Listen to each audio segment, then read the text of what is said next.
Halo anak kelas 3 semuanya, apa kabarnya? Semoga anak kelas 3 dimanapun berada tetap sehat-sehat selalu ya. Dan juga buat orang tua dan adik kami, tetap memperhatikan segala kegiatan aktivitas anak-anak kita di lingkungan rumah kita ya. Dan juga bapak ibu guru tetap semangat menyampaikan materi pembelajaran buat anak-anak kita semuanya. Salam sehat buat kita semuanya ya bapak ibu ya. Oke, kali ini bapak akan menyampaikan materi kelas 3 SD, tema ke-7, perkembangan teknologi.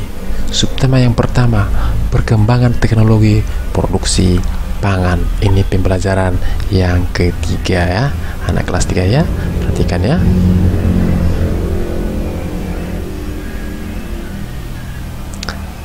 Hasil teknologi pangan.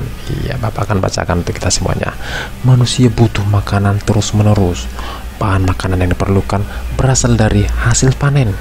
Panen terjadi pada waktu tertentu saja. Oleh karena itu, dicarilah cara agar makanan dapat bertahan lebih lama. Agar makanan selalu tersedia, manusia mulai menggunakan teknologi pangan. Teknologi pangan merupakan suatu cara untuk mengolah bahan makanan. Kacang kedelai dapat diolah menjadi tahu, tempe, dan susu kedelai. Mangga dan stroberi diolah menjadi manisan dan selai. Daging dapat diolah menjadi bakso, sosis, dan kornet. Teknologi pangan penting untuk menghasilkan jenis makanan baru. Selanjutnya, makanan olahan tersebut disimpan dalam kaleng atau dalam plastik kedap udara. Kedap udara maksudnya adalah tidak dapat dimasuki oleh udara. Proses penyimpanannya dapat membuat makanan lebih awet. Itu dia hasil teknologi pangannya anak kelas 3.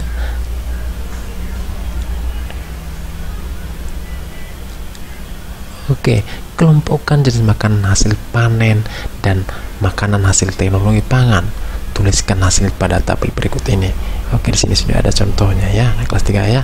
Hasil panen itu contohnya kacang kedelai. Hasil teknologi pangan. Maksudnya ketahui ini anak kelas 3, kacang kedelai ini diolah menggunakan teknologi pangan dan hasilnya adalah tahu.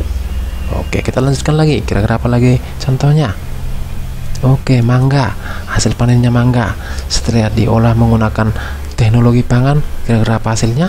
Hasilnya adalah manisan. Gitu ya. Yang berikutnya apa? Kira-kira daging. Setelah diolah daging ini seperti apa hasil teknologi pangannya?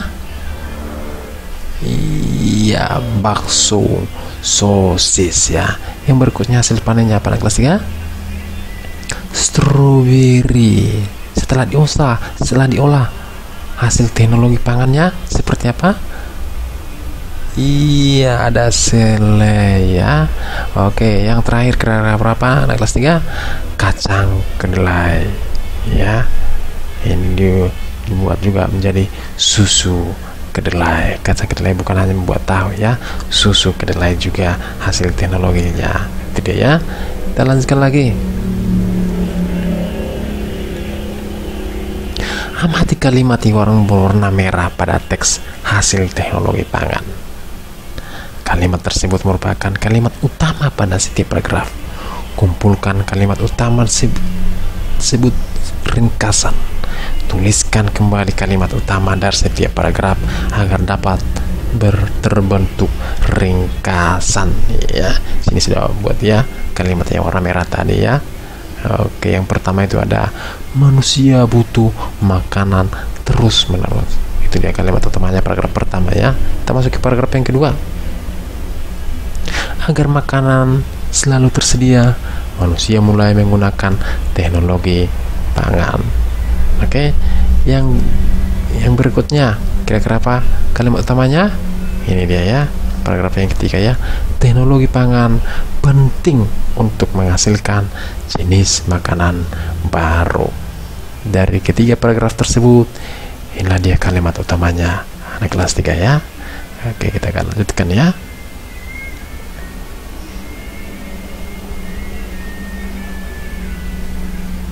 Perhatikan, amati bentuk gambar-gambar di bawah ini. Oke, ini persegi ya. Perhatikan ya. Ini ada garis putus-putus ya, garis putus-putus ya. Ini juga segitiga, ini dia sudah dibagi dia ya, warna biru ini ya. Oke, persegi dan segitiga dapat dijadikan alat ukur luas permukaan suatu bidang. Ini belum ada gambar putus-putusnya, masih utuh dia ya, adalah satuan luas. Ini juga segitiga adalah satuan luas.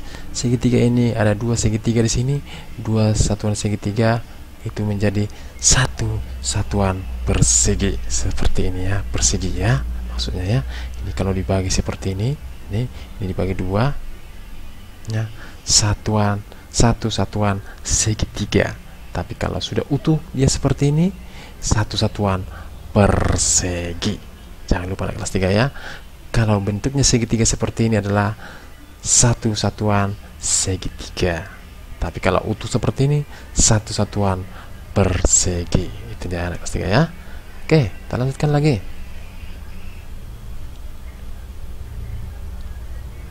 Hitung luas permukaan bidang berikut. Yang pertama, ya perhatikan ya. Ini ada yang utuh ya, tapi warna biru ada setengah. Berapa setengah di sini? Ada 2. Setengah tambah setengah berapa anak kelas 3? Iya, 1 ya. Jadi berapa satuan persegi di gambar pertama ini yang sudah Bapak gerak-gerakkan kursor ini? Kira-kira berapa anak kelas 3? Jawabannya adalah ada 5. Yang berikutnya, gambar berikutnya, di sini ada yang warna biru, ada 1, 2, 3, 4. Ada 4 yang setengah gambar biru ya. Oke, kira-kira berapa satuan perseginya anak kelas 3? Jawabannya adalah 5 satuan persegi. Yang berikutnya, kira-kira berapa satuan persegi gambar ketiga ini? Oke, sini ada warna 2 ya, warna biru ya, setengah persegi segitiga ya. Jawabannya adalah 6 satuan persegi. Yang berikutnya, ini ada berapa ini? 1, 2, 3, 4. Tapi warna biru ada dibagi 2 ini ya. Jelas ya. Berapa satuan persegi anak kelas 3? Iya, ada 5 ya. Yang berikutnya, iya, ini ada berapa? Yang perseginya 1, 2, 3. Yang setengahnya ada 1, 2, ada 2. Berapa satuan perseginya? Jawabannya adalah 4 satuan persegi. Yang berikutnya anak kelas 3 berapa? Udah tahu? Sini ada 3, di sini juga ada 3, tapi sini ada setengah, di sini juga ada setengah. Ayo jumlahkan anak kelas 3. Oke, jawabannya adalah 7 satuan persegi. Demikianlah materi kita untuk hari ini. Semoga bermanfaat buat